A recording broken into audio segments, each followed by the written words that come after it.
welcome to Nintendo Nostalgia, episode 161. I am your host, Ryan Black, and I am joined by my co-host, Joshua Taylor, and we are back, and we are playing with power. Josh, how you doing today? Not too bad. How about yourself? Oh, I'm doing great, man. I got off work early today, unexpectedly, and I got to stream, so I'm pretty happy.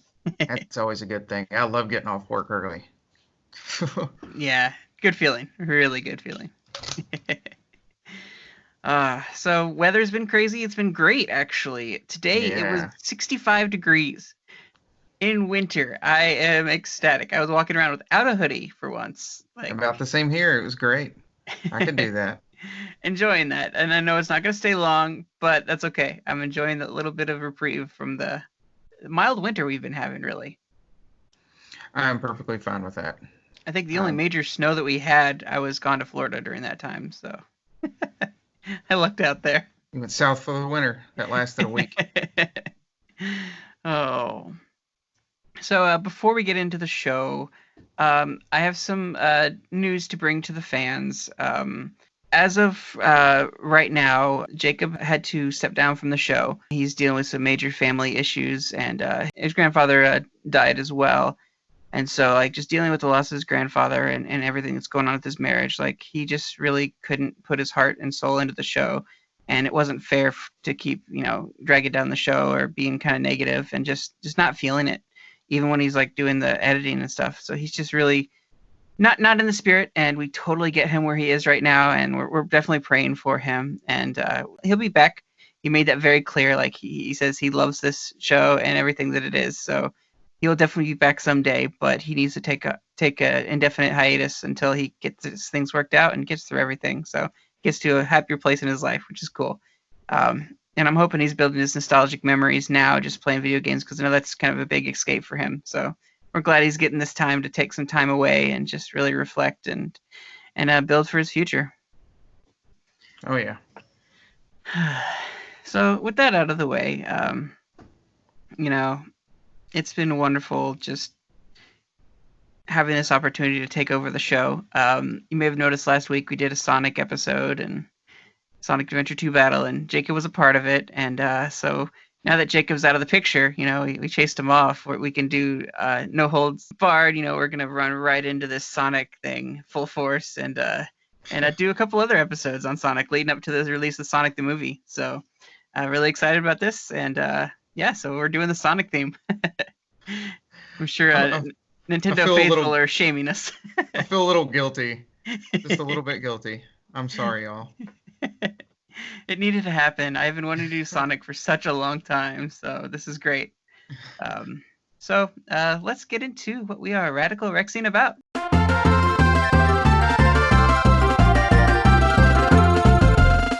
All right, Josh. So is there anything that's really got you excited right now? Really just kind of floating along. I know we were just talking about it, and I think it's just something that I've let myself get into for fun. Just, I know it looks goofy and whatever you want to say about it, but yeah, I'm excited for that movie. And I know a few of us are planning on going here on the 15th. So I'm just playing a bunch of Sonic games. I don't know. I get in that vein every once in a while. And then I won't for a year or two, and then I'll get back into it. So just having fun with that. Other than that, not a whole lot going on. Yeah, first and foremost, I'm Radical Rexing about getting to hang out with you soon on the 15th. I'm going to be heading up to West Virginia and watching the Sonic movie with Josh and his daughter. And then he said something about going out to eat later. I don't know what to think about West Virginian food. He was raving about these pizza rolls, so I don't know if we're going to do that or what. But it'll be pretty cool to be over there and hanging out. It's just for the day. Just 5-hour drive there, 5-hour drive back. Probably a little more than 5 hours because I'm going to be driving the van again. That goes a little slower than most cars. So, but it should be a good trip, and it's going to be a lot of fun. Hopefully we'll have a nice hangout with all the guys and everything who can come. I know we weren't able to get Jacob to come along with us for this trip, but we will in the future. We will get you, Jacob. Nope. But yeah, we're just kind of geeking out about Sonic right now. His movie's coming out, and we'll definitely be geeking out even more so for Mario with the Mario movie on the horizon. So, as long as it turns out good. Would it be really cool if we got preview for the Mario movie and the Sonic movie? That would be fun. That would be really awesome. go to the premiere or something. That would be super cool. That'd be cool. So, yeah, but that's what pretty much the big thing that I'm radical Rexing about. I mean, I'm playing Pokemon. I think I just got to, I think 10 Pokemon away from having all of my decks completed, living decks, at that matter, for that matter. So I'm really close. I got my first 100 Pokemon in my Togekiss, and been having fun playing it. Although I did I kind of did something I probably shouldn't have. I should have just waited. And I got really excited playing all these max raid battles and jumping in and catching Pokemon I didn't have before. But last week I gave Robbie a list of Pokemon that I still needed, and I guess this whole time he's been kind of breeding and getting the Pokemon I needed on that list. But then like I've gotten like a majority of them now through max raid battles and just pure luck. And so like I feel kind of bad that he's put this time into getting all those, and then I kind of like just kind of undid everything that he did. And I was like, you know what, man, I'm sorry about that. And I'll take any of the ones that he's made, and I'll trade, and I can definitely like use them. I can send them at the very least over to someone who's trying to complete their decks too, so I can pay it forward. But I feel kind of bad that I got too zealous and wouldn't put Pokemon down and kept catching all these Pokemon I was trying to get. So, sorry, Robbie, for that. And I know you've been having a rough day today, so I just I hope your week gets better. I know you've been working a lot, so we'll need to hang out soon. That'd be awesome. I did forget a couple things. Go for it. So today, like, I don't know why I never played this one. I remember the ads and everything else, like in Nintendo Power and all that jazz back in the mid 2000s, the early mid 2000s, and it always looked like it would be my cup of tea, but somehow I never got it. But Ty, the Tasmanian Tiger, Yeah. is coming to Switch at the end of March now, on March 31st. So I'm really looking forward to that because that seems like one of those things I'd love. So yeah, that's got my attention. And actually, I also wanted to bring up real quick, Hypercharge Unboxed. Oh yes. Yeah, me and Ryan got to play that a little bit. I did a review on it for Nintendo Village, and we played it a little bit early, and it's really good. I don't know how to explain it quickly here, but it's kind of like an FPS tower defense sort of deal. But it's almost like you're in the world of like Toy Story or like Small Soldiers, or if you ever played the Army Men games on the 64. But it's a lot of fun. I recommend. Yeah. Oh yeah. Those were good fun. It's been forever since I've played them, but yeah, I just recommend looking into it. It's $20, but it's a good one. So go check that out. Yeah, it's surprisingly good for like this. I guess they're an indie studio, aren't they? Yeah, But they've done a really good job with just the shooting mechanics, and like you can edit the sensitivity like you can in a lot of first-person shooters, and they took a lot of care into putting this game together. I think the main mode is just going up against hordes of enemies, and you have like so you can set up traps and stuff similar to the zombies mode in Call of Duty in some ways. But you try to fend off enemies from attacking your bases basically.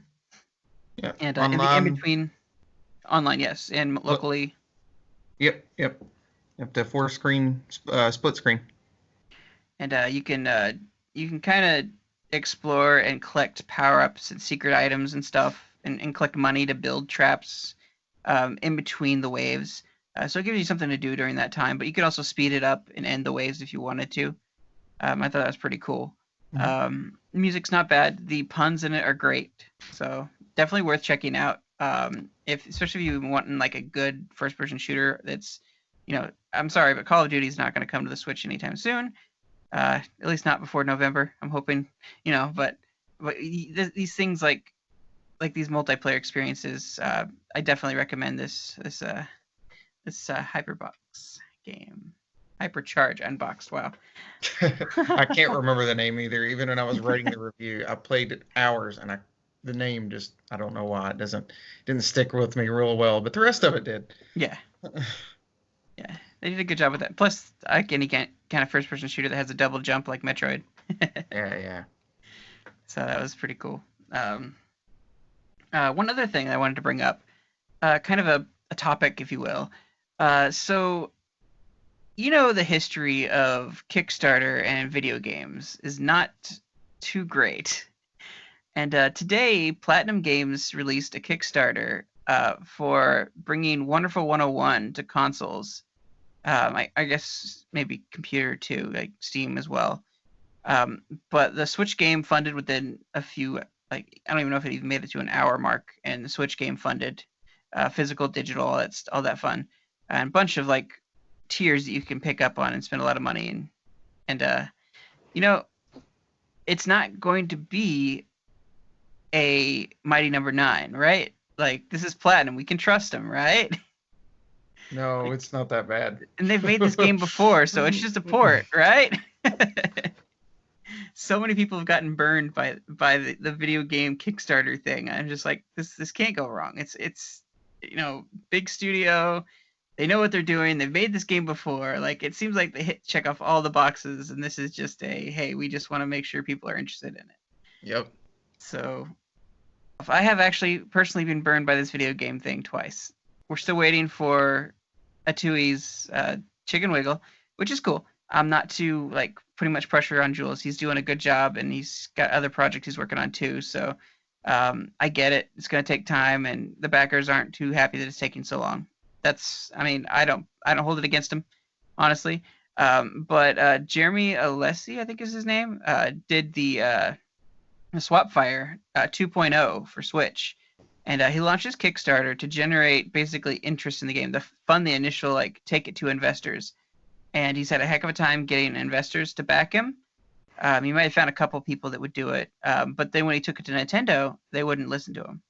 So we're pretty much caught in like permanent limbo. Like he's working on a comic book as a supplement to the game, but he hasn't been given the green light from Nintendo to even make a game or get a dev kit. So anyone who backed him, like trying to get this Swapfire game going, just it's kind of gets the short end of the stick, I guess.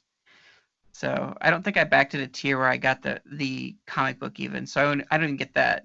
I'm just kind of just waiting forever. I'm shy. I'm gun shy about jumping in on the whole, Platinum Games Wonderful 101. And it was a game that I got Wonderful 101 and I didn't play it. Or I played just a little bit of it and I didn't quite like looking down at the screen all the time to do things. I tried the demo on the Wii U, and I know a lot of people like it, and I can understand that. But I didn't really get into it. At least the demo. I don't know. Maybe I need to give it more time. The only game I've backed on Kickstarter is Ukulele, and that's just because I knew the team, most of it, and I trusted them, and it turned out fine. In my opinion, I really loved it. And then I backed the recent graphic novel. That's a ukulele one. Oh, nice. And that's showing up soon. But yeah, that's the only game I've actually backed on there. Some others have been tempting, but I guess I'm kind of like you. I'm really nervous, especially if I don't know the team or don't know who's making it. But I'd like to be able to take more chances with that. Yeah, I think it's more the game. I didn't get to give it a good chance on the Wii U, and so like playing it, I want to support them, and I want more games on the Switch, so I want to do that, but I also don't know if I want to spring for it. I think it's gonna, if I want to get it physical, it's gonna end up being like 50 some, which is probably gonna be 60 at retail. Yeah. So I'm like, I don't know if it's a game that I'm not really that invested in, if I should pay the full or even that lesser amount, but I don't really want it digital. I want it physical if I get it. Right. I want a piece of that history, but I don't know. I haven't been able to jump on it just yet, but I'm thinking about it.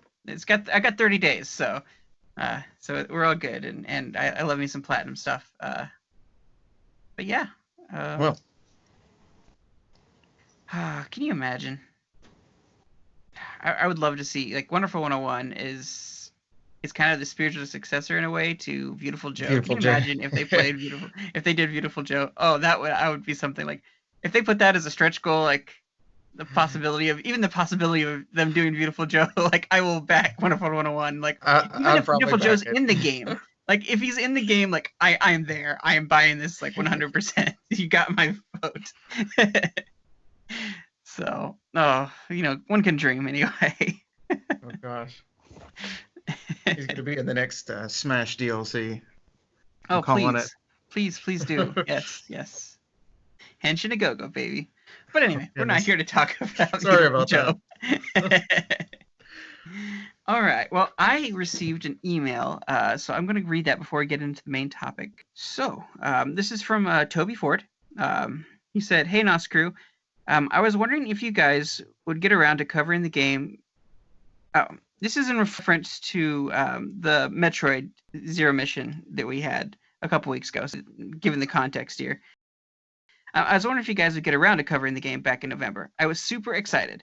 I am old enough to have played the original on the NES back in the late 80s.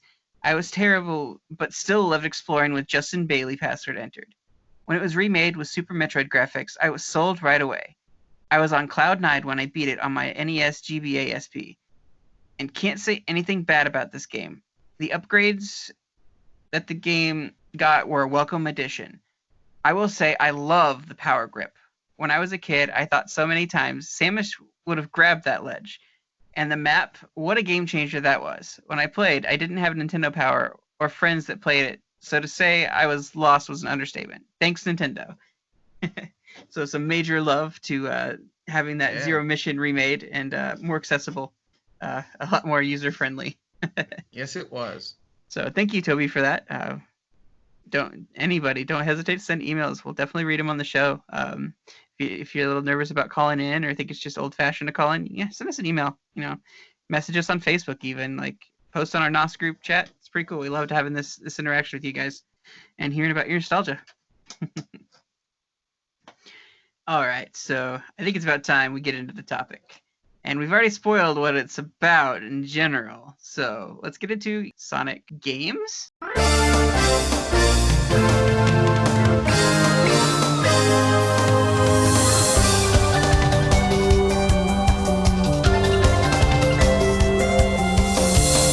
All right, so we are now going to bring to you two games, actually.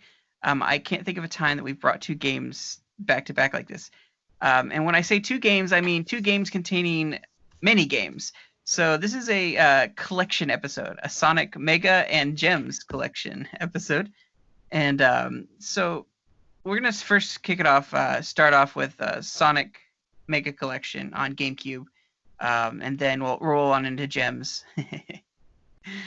All right, so Josh, do you know when the first one came out? Yep, the first one came out on the 10th of November in 2002. It actually came out in North America, it looks like, before Japan, which is kind of unusual. Yes, very. Japan got it in December the 19th, 2002, and then Europe got it the next year in March. So, yep. So, did you have this from launch? I believe I did. If it wasn't at launch, looking at the time period, it might have been Christmas. Thinking back, I'm not completely sure. But yeah, I definitely had it early on. This was in the highest part of my Sonic hype, I guess, so to speak. It was right after Adventure 2 Battle and the first Advance, shortly before Advance 2, and I loved all those games. Yeah, I was so glad to get this game. I did get it from launch. I would say, it was something that I dreamed about having. As a kid, I got Sonic 3. I always played at my friend's house, and he had Sonic and Knuckles and Sonic 1 and Sonic 2. And I always wanted to play the Knuckles, attachment, and never got the chance to own it on my own. And so I played Sonic 3 and wish I had Knuckles to attach to it. So that was my big thing going to this game, was I wanted to play Sonic 3 with Knuckles. And finally experience what that was like, to play it a different way, a new play control, if you will. That was just magical playing that, and going to my old staple. So the lineup of games on this, you've got Sonic 1, Sonic 2, I guess you want to say Sonic the Hedgehog, and then Sonic 2. Does it have a prefix or a suffix, right? Or it doesn't. It doesn't. Tagline? Okay. I've got the list here. It's just Sonic the Hedgehog 2, and then Sonic 3. You got Sonic and Knuckles, and then you can unlock Knuckles for Sonic 2 and Sonic 3 and Knuckles. Okay, so you did get Sonic and Knuckles. It wasn't unlocked. That was one that came with it. Right, so and then you got Sonic 3D Blast, Sonic Spinball, and Dr. Robotnik's Mean Bean Machine. That was the games you started with, and there was the couple unlockables. it was a good spread of games. Like it was definitely a starter pack for Sonic, and Yep. and it was really aimed at like getting younger generations into Sonic. Maybe that didn't grow up on in the Sega Genesis era. Or Nintendo Um, fans for that matter, you know. yeah, that was like first. Like the second I could support Sonic, I felt kind of bad being like a Sega fan, a Sonic fan, because it was kind of like cheating on Nintendo. But then like they actually brought it over to Nintendo, and I was like, see, it's legit now. And I was like determined to get Jacob to like Sonic. I don't know why he got in his head that Sonic was bad, but but that was kind of the first in like for me getting Jacob into Sonic games, and I think he ended up getting Sonic Adventure 2 Battle instead of the Mega Collection, but that's fine. He got to Okay. experience some of the great and Sonic, this generation really.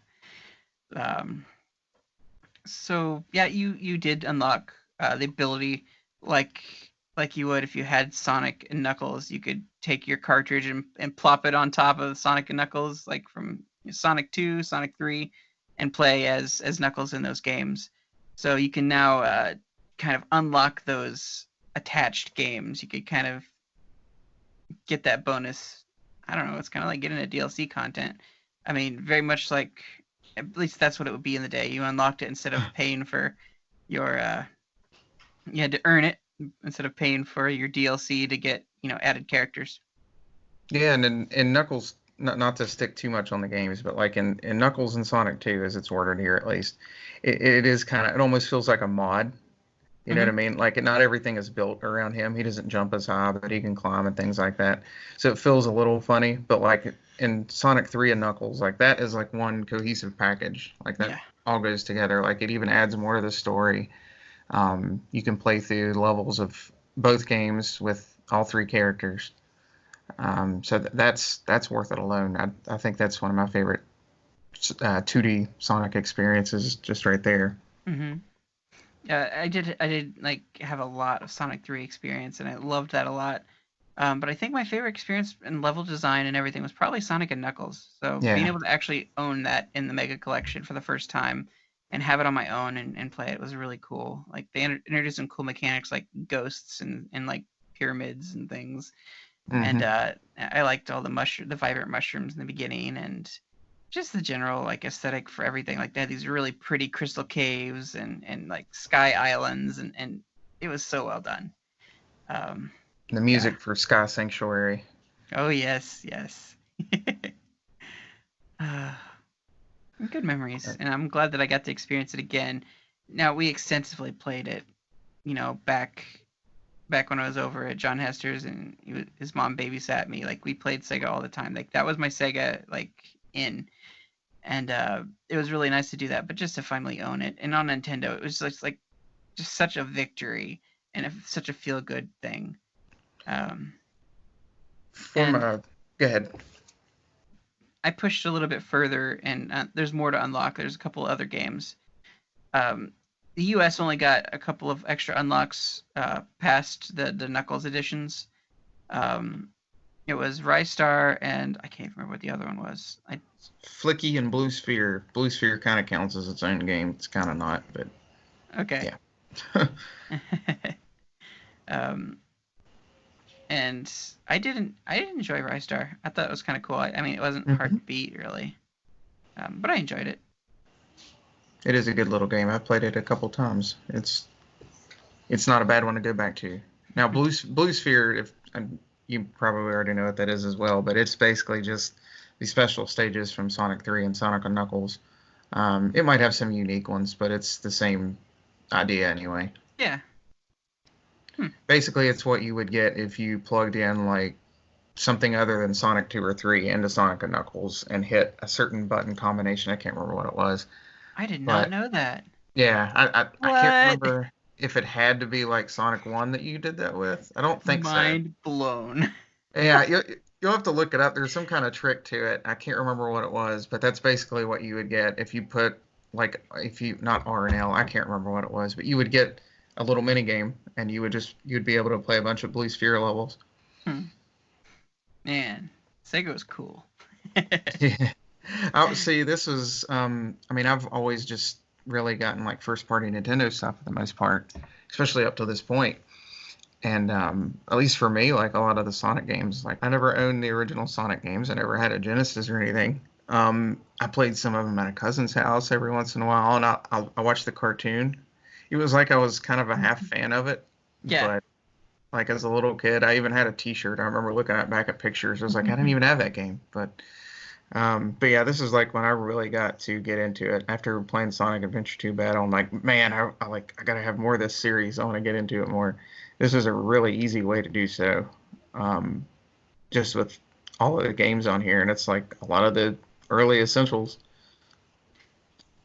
So I owned on Genesis Sonic Spinball and Dr. Robotnik's Mean Bean Machine, aka Puyo Puyo, but Yeah, I know I got to enjoy those too. Like it was really cool to finally play Sonic Spinball and show it off to Jacob on my GameCube. You know, is something really special. Like because I have a big fondness. I think my favorite 2D Sonic game is Sonic Spinball uh, for uh, for the Genesis. You know.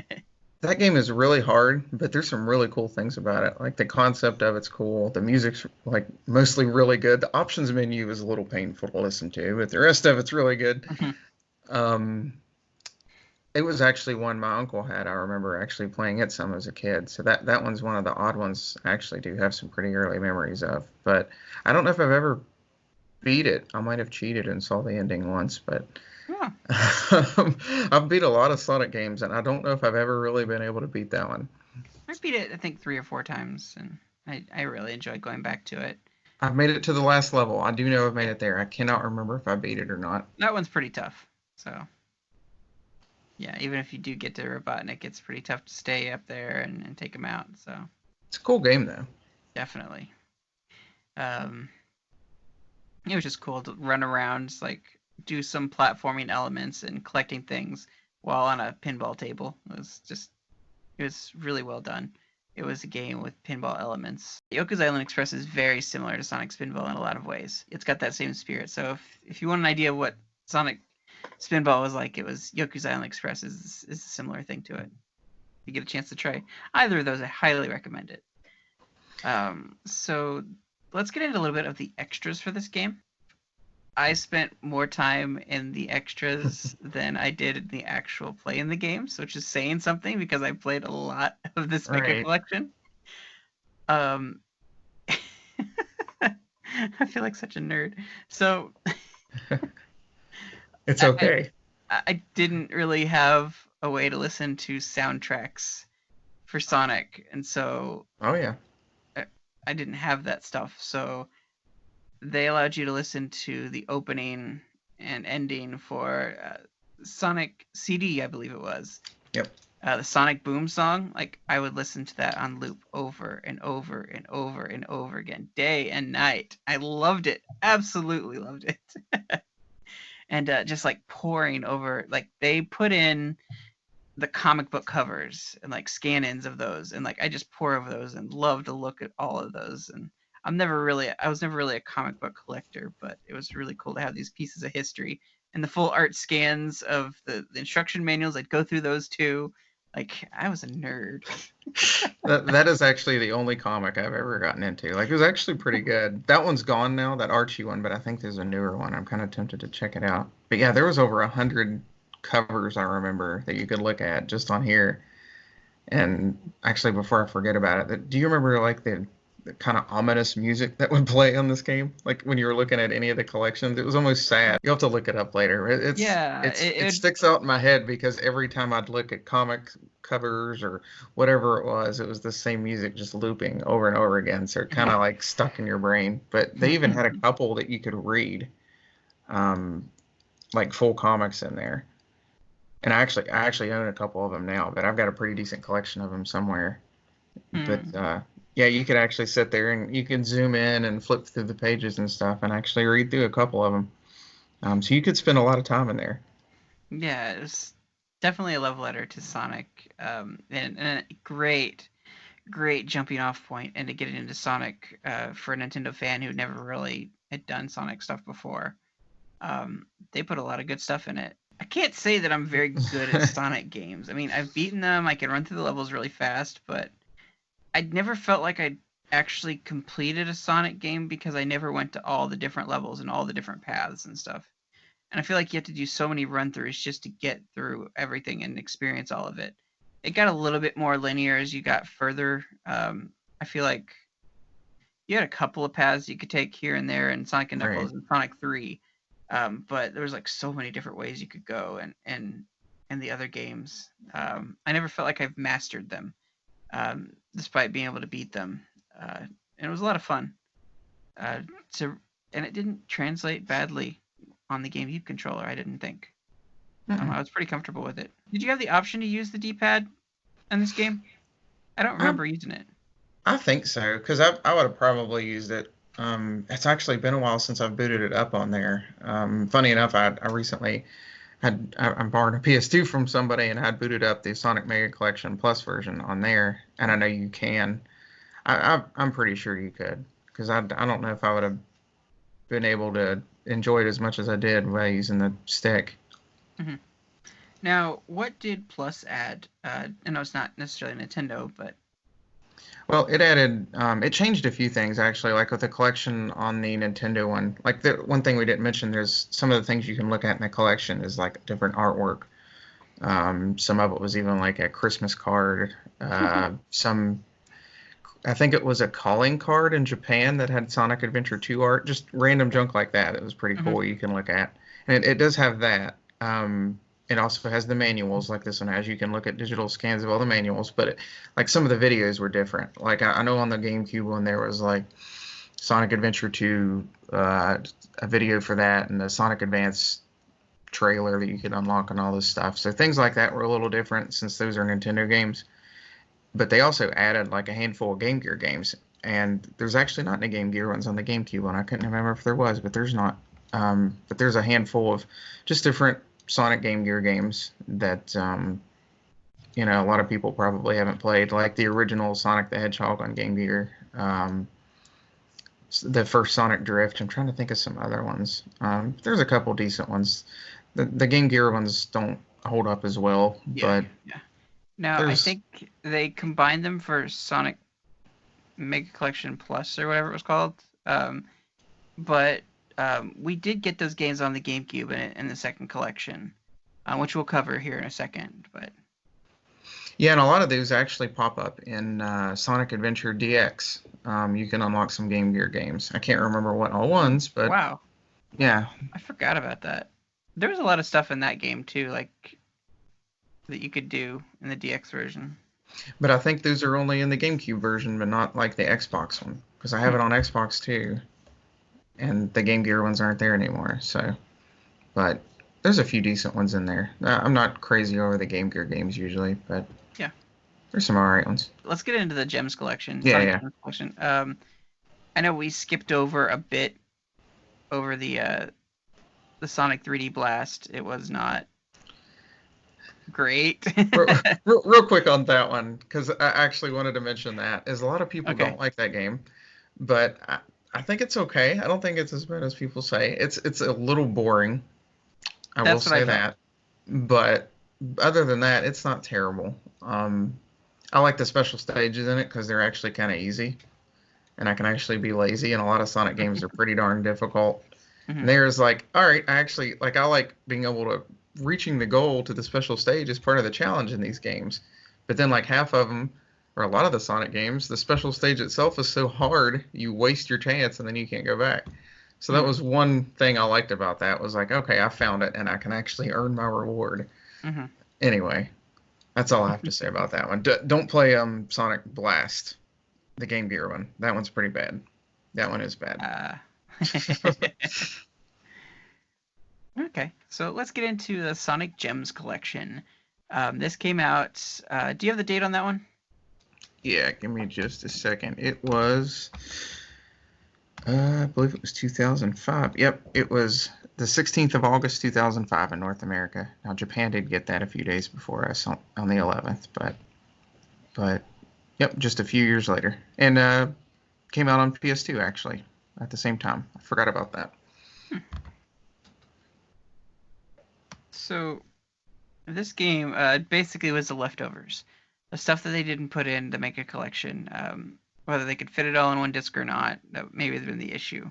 But we got this mega collection and the the gems collection. The mega collection got me really hyped for this gems collection because it had this Sonic CD on it that had that theme song that I'd play over and over and over again. And so like I had to get this game, and it had the GameCube or not the GameCube, the Game Gear games. I got to play those finally. I played them a little bit growing up. My friend John Hester, he had all the cool Sega stuff, and he had the Game Gear. And what little bit of time I got to spend playing it without the batteries, being drained. Um, I remember trying to play it as things were dying, and it kept getting like lighter and lighter and lighter. trying to play Sonic, and they're kind of bare bones in a lot of ways, but it was cool to experience like Sonic on a handheld. And didn't translate as well in the Gems collection just because it was on a console screen. I feel like your value really on your first Mega Collection was great.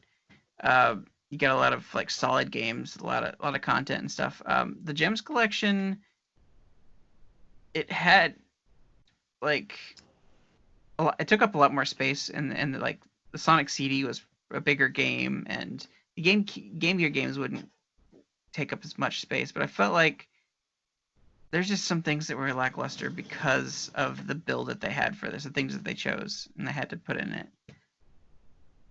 Yeah, there's some odd ones here. Not ones that everyone that knows of Sonic. I enjoy a lot of them, but yeah, they're not all the best. Sonic CD is particularly pretty good. Yes, Sonic the Fighters, Sonic fighting game. So it's not the first time Sonic's done something weird and gone off, and they've been doing some weird things with Sonic for a while. Yeah, that was an arcade game, and I think that was the first time it was playable on consoles, I believe. Yeah, I think so. And then the racing game, Sonic R. Yep. Which is kind of cool. Like, I kind of think I prefer Sonic racing around in a car over Sonic running around on land, like Sonic R was. But that's one of those that a lot of people, do say is pretty bad, and I admit it's not wonderful, but I think it's just one that I have memories of on playing on a computer at my grandparents', and then I played it on here some, and I have fun with it. It's short. The music in it is interesting. If you've never heard the music of Sonic R, you should look that up. But yeah, it's one of those things that being a fan maybe really helped me enjoy it more. But if you're not already a fan, I don't know if I'd recommend it. So one of the reasons I picked up this game, the Gems collection, I kind of went back and forth on what I was wanting to get it just to play Sonic CD, and I heard it was great, and I never had was Sonic CD on the Sega CD then? Yeah. Okay, I never had a chance to play that, so I really wanted to experience that. And Sonic fighting games sound kind of cool. Sonic racing games sounded dumb to me.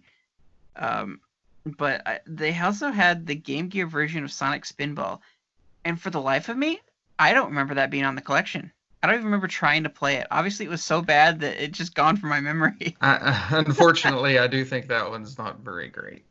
Because I don't remember it at all. Like I feel like I would have been stoked to play that game, and no memory. There is some cool Game Gear ones on this one. They're different, at least. So one, Sonic the Hedgehog 2 on the Game Gear version, for me at least, I actually forget that was technically my first Sonic game.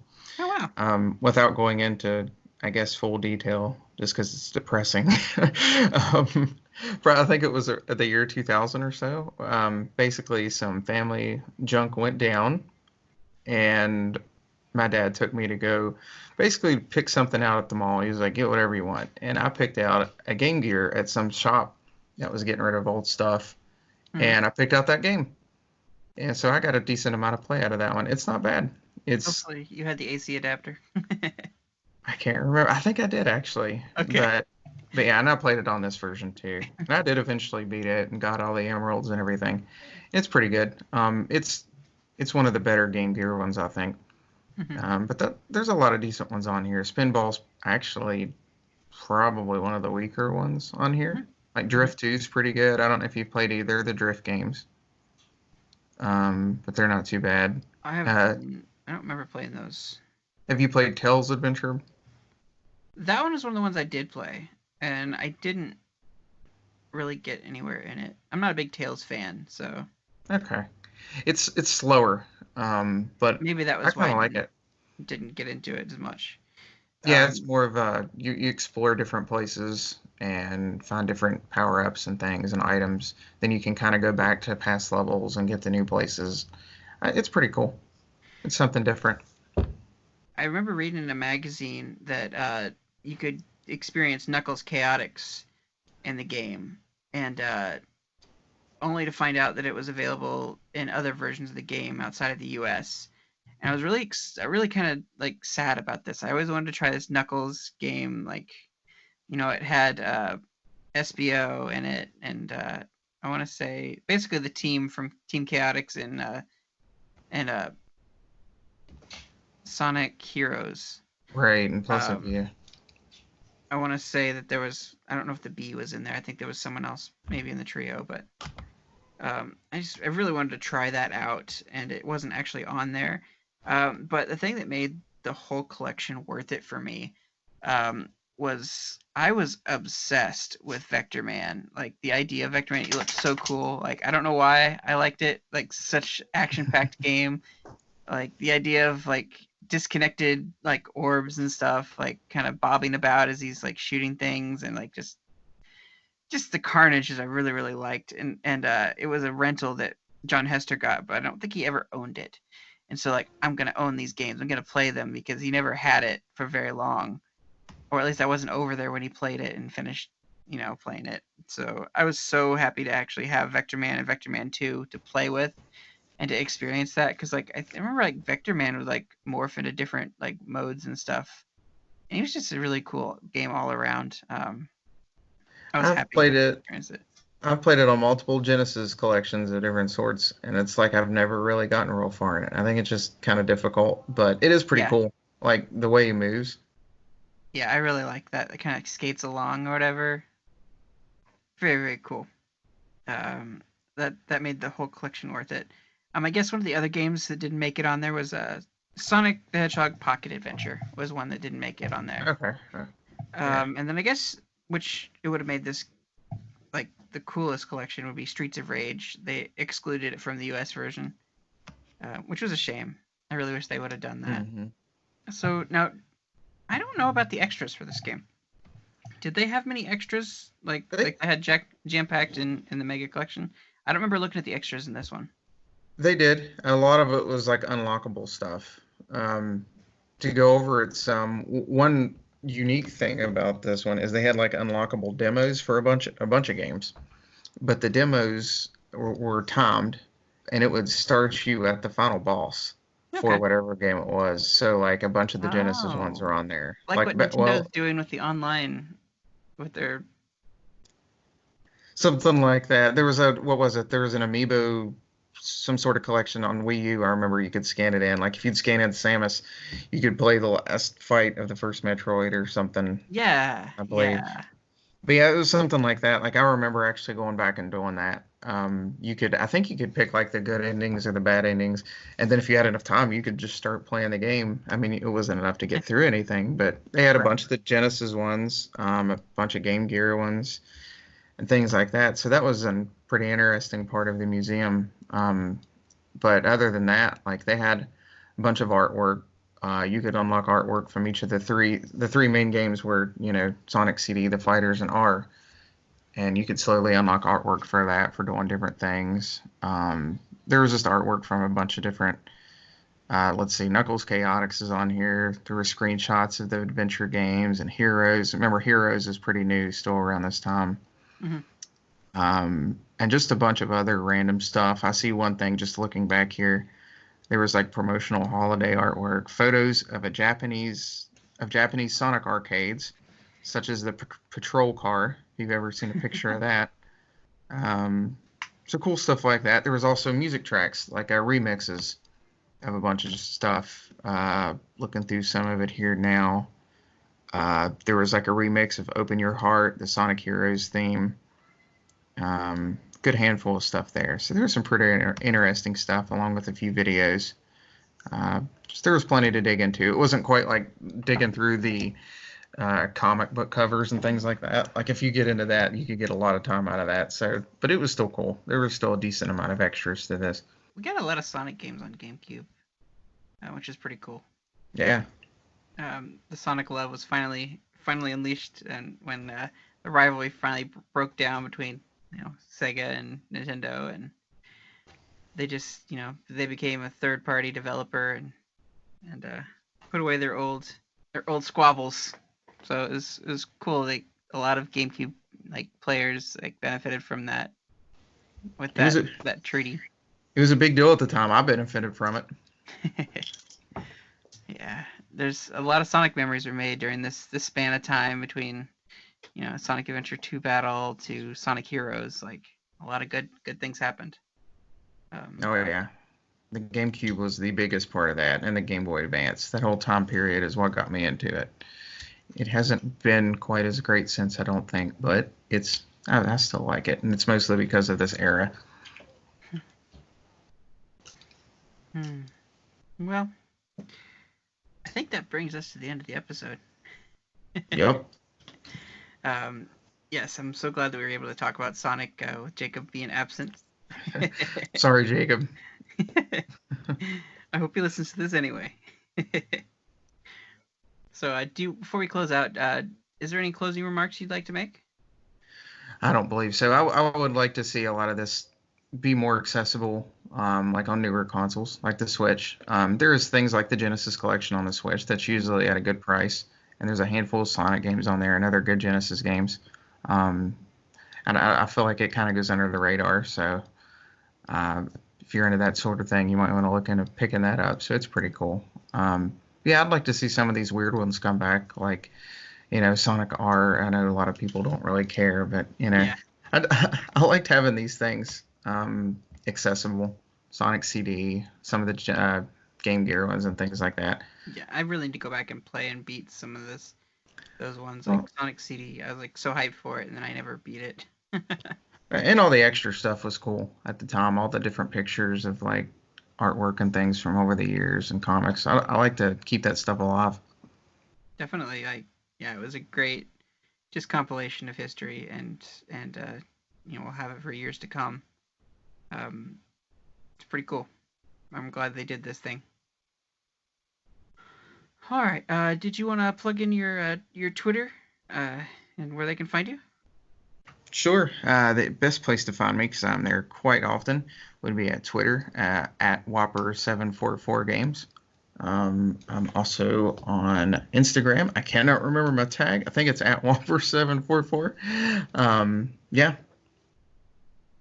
All right. You can find me at Metroid Hunter on Twitter and on my Twitch, Metroid Hunter 101.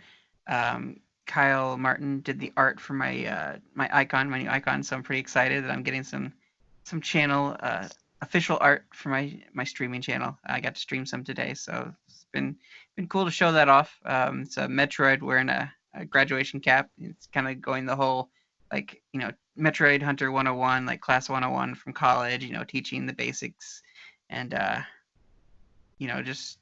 it's basically, the idea is like Samus is teaching the baby Metroid how to hunt and things like that. So it's kind of just like a cute picture of a classroom or something like that. It's kind of the idea that I had. And just playing through games, streaming, and teaching people how to do things is kind of like my shtick. So I'm excited to get into that. And yeah. So I saw that artwork earlier, and I don't even think that clicked until just now. The whole 101 thing. Yeah, most think it's just numbers someone added on, just to make it, fit a certain.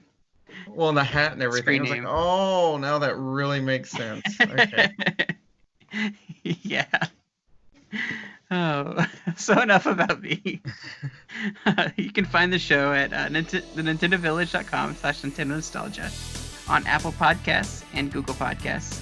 You can also find us on YouTube. Facebook, you can find us on Facebook at Nintendo NOS, on our Twitter at Nintendo_NOS.